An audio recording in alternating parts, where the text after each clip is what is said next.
All right, the big story that we're covering this evening on the show, Russia has mounted its attack, increased its attack in Ukraine after Zelenskyy presented a peace plan that Russia deemed unrealistic. This was yesterday at G20.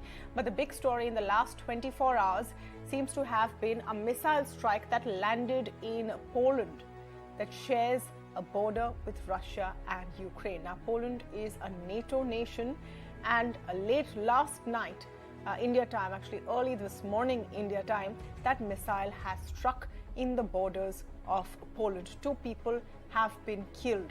Now, over the last few hours, it's become very clear that Russia did not fire the missile.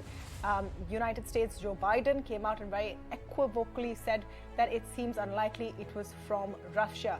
The Polish government now has come out and said it doesn't seem to be from Russia. It seems to be a Ukrainian defense missile which was fired by mistake into Poland. But NATO continues to blame Russia for creating a dangerous situation for organization members.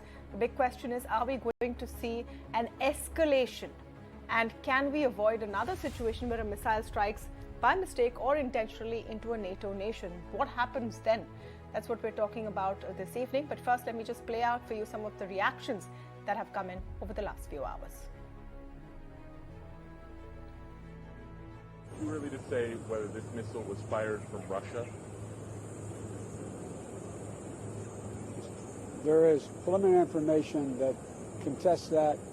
I don't want to say that till we completely investigate, but it is. It's unlikely in the minds of the trajectory that it was fired from Russia, but we'll see. Тим більше сьогодні сталося те, про що ми давно попереджали, вже поширюється на територію Молдови. А сьогодні російські ракети ударили по Польщі, по території нашої дружньої країни. Загинули люди. Прийміть, будь ласка, співчуття від усіх українських братів. Скільки разів Україна говорила про те, що нашою країною держава-терорист не обмежиться. To speak more on this, I'm joined now by Manoj Joshi, Distinguished Fellow at ORF, Kanwal, Sibal, former diplomat, and Peter Cardillo, Chief Market Economist, Spartan Capital Securities. Welcome to all of you. Thank you so much for speaking to us today on the show. Ambassador Sibal, let me begin with your take of what has taken place in the last 24 hours.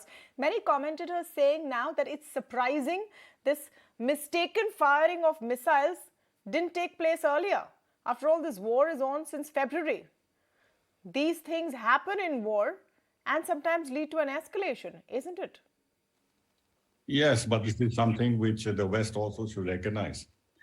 They are not thinking in terms of any dialogue to resolve this conflict peacefully. Our Prime Minister has been repeatedly saying and said that once again in Bali to return to the path of dialogue and diplomacy.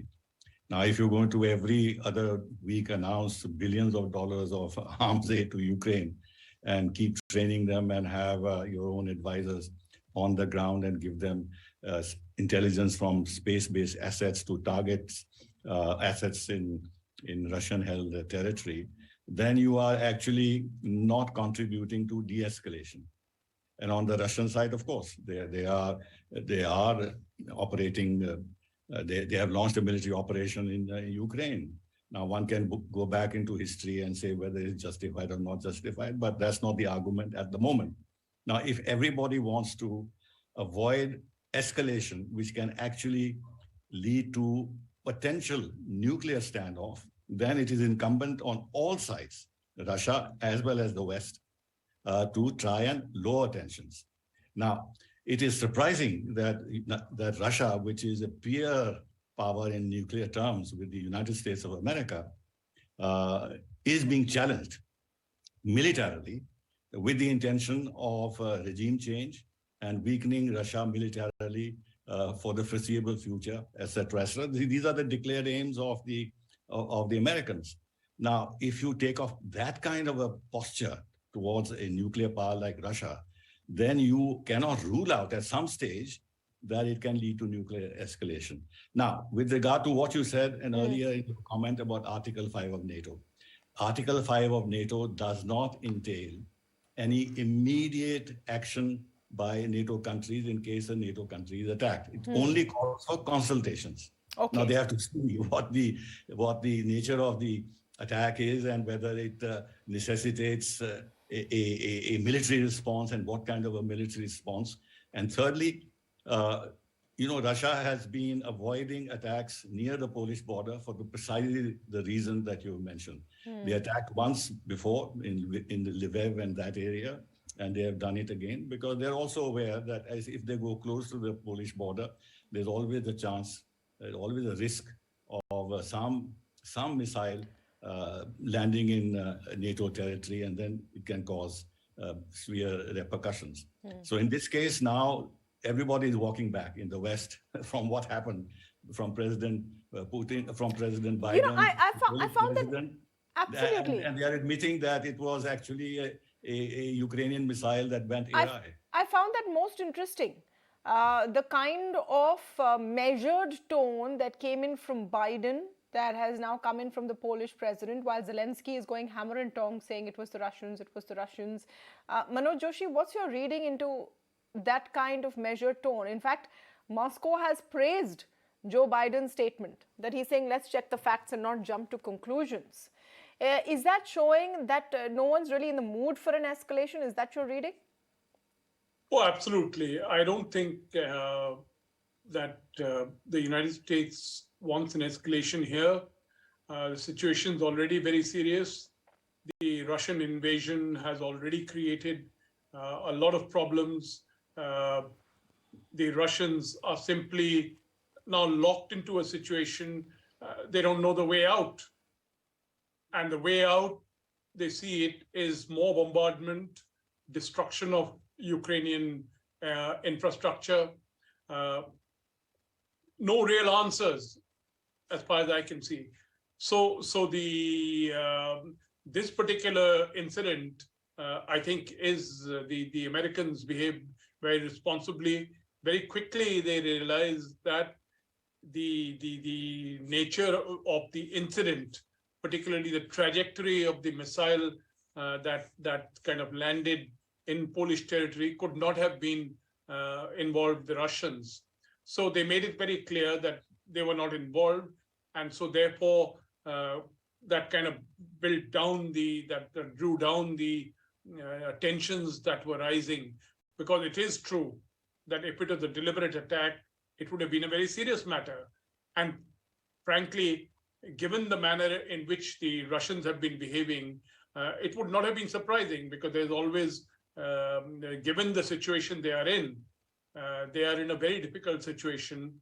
They are just retreated from Kherson. The situation they are in, they would like to develop a situation in which they can de-escalate but still claim victory. That's the whole point. Meaning, the whole point for the Russians right now is that they have, if you look at the last couple of months, militarily, they've been facing defeat. They faced defeat but if you look at Kharkiv. Sure, sir. But look at the last couple of days, where even as G20 was on, where conversations were on, Russia started escalating attacks and has not taken any face saver so far. Let me just quickly get Peter Cardillo into the conversation. Is this missile strike in Poland yesterday, before it was clear that it was not the Russians, was it the kind, or is it the kind of black swan event that markets are really, really afraid of? And it's something which is not unlikely. Absolutely. In fact, the market was rather strong yesterday. And when that news hit the tape, obviously, we saw the markets reverse course. Now, this particular war has been going on for a long period of time. And of course, the markets have dealt with other wars that lasted for a sustained period of time. But this particular situation is a little bit different than others, because you have Russia as a nuclear power. And so if this were to continue to happen, luckily it wasn't the Russians who did it. Obviously, it was an honest mistake on the part of the Ukrainians. But if this were to happen, let's say Russia behind it, then it would be very, very, very negative for the markets throughout the globe. Absolutely. Mr. Joshi, the point that you were making about a face saver for Russia, and they've been losing some of those battles. Where exactly is that face saver going to come from? Mr. Zelenskyy gave a 10-point proposal which was rejected. The way I look at it, and this is me saying, this is not government of India, or this is not anyone else. My view is that the Russians simply have to get back to the lines of February 24th. Unless and until they get back to the lines of February 24th, you can't begin talking, because an invasion took place. No special military operation, nothing of the sort. There was an invasion of a UN charter member of the United Nations. Sovereignty was violated, which had been accepted by the United Nations General Assembly. So my point is a return to February 24th lines, and then a beginning of negotiations between Russia and Ukraine as to how they can work out their situation. Ambassador Sibal, your take to that? Russia has to walk back to the Feb situation. Pie in the sky, totally unrealistic, will not happen. Russia is not going to accept this kind of total defeat. It will destabilize the regime in Moscow. And people already, Putin is under a great deal of pressure from the hawks in the Russian establishment to up the ante. And that is why these strikes are taking place. He's trying to hold back pressures on him, because the hawks want Russia to undo some of the perceptions that have grown that Russia is not doing well in this war and has been subject to setbacks, despite being a very strong nuclear power and also reputedly a very strong conventional power. The fact is that I agree that Russia is in a difficult situation because they have not deployed a sufficient number of forces or their real potent weaponry yet in terms of attacking Ukraine. They have not destroyed their infrastructure for so many months. It's only after the Kherson bridge was attacked and the attack took place on Sevastopol that they did this. And this is a warning to Ukraine, and this can go on. The fact is that even if there is a stalemate, the stalemate will go in favor of Russia, even if it may look that Russia has not succeeded in achieving its objectives, because Ukraine doesn't have any independent capacity to carry on this conflict.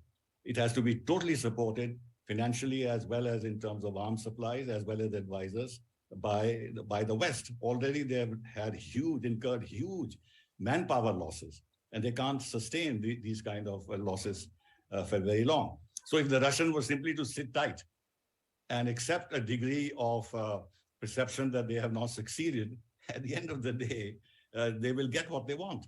And that is, you see, let us be very objective in this. If Russia had really the intention of going full hog, full throttle in this military operation, then they wouldn't have deployed just 200,000 people and then have a huge problem of mobilizing another 300,000. That's not enough. Ukraine is a vast territory. So their objective has always been to secure for themselves the Donbas area. They have not been able to do that fully, but they may be able to do it in time, because as time goes on, they'll have the upper hand. Europe is going to get tired. It is suffering huge economic pressures within the European countries because of the energy situation and otherwise inflation and everything else. So the Russians can argue it differently. All right, even if tactically we seem not be doing too well, strategically in the long term, it's all right. We will be able to break Western unity, and Ukraine will ultimately not be able to sustain this. Peter, your take on the economic costs on Europe and the Western world finally wearing them down in the vigor of support for Ukraine. And that dominated a bit of the discussion in G20 as well. It's just hurting the West more, isn't it? There's no question about that. Look, this war is going to, is going to be very problematic for Europe this winter. Although some countries have managed to get supplies of gas, but nevertheless, it's going to be hardship, and that means negative economic impact. And if you look at the inflation data that came out of Great Britain this morning, it actually went above 11%, the highest in 40 years. So the gas prices are going to cause even more of a problem in terms of inflation. And so there's no question about it. Now, here in the States, obviously, it's a bit of a different situation. But nevertheless, anytime you have war, and look, it's just a different situation in the States, but look at all of the financing that the United States is doing for the Ukraine. So from that perspective, we're spending money that we don't have, and that increases our deficits. Absolutely. It's a tense situation that we have to continue to watch and hope that there are no more near misses as this war rolls on. Thank you so much to all of you for joining us this evening on the show. But